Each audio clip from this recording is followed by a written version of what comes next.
Libreng anti-rabies vaccination isinagawa sa mga barangay sa Mangaldan, Pangasinan. Tutukan sa report. Bit-bit ang kanyang alagang aso at pusa. Maagang nagtungo si Julius sa barangay hall ng poblasyon Mangaldan, Pangasinan para pabakunahan ang mga ito ng anti-rabies. Regular daw ang pagpapabakuna niya sa kanyang mga alagang hayop para masigurong ligtas ang mga ito mula sa sakit. Kaya nung nalaman kong pre-vaccination dito sa ating lokal ng Mangaldan, hindi na ako nagdalawang isip na dalhin dito.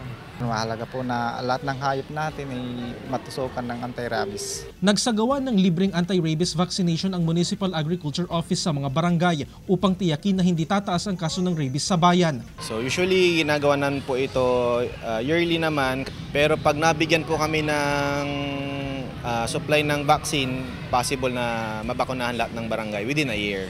Kadalasang mga domesticated animals ang binabakunahan dahil sila ang madalas umanong kapitan ng virus. Na dapat po hindi nakagala ang mga aso, kailangan vaccinated din po yearly yung mga aso. Kasama si Ron Alister Taniedo, Jarek Pasiliao, 1 North Central Luzon.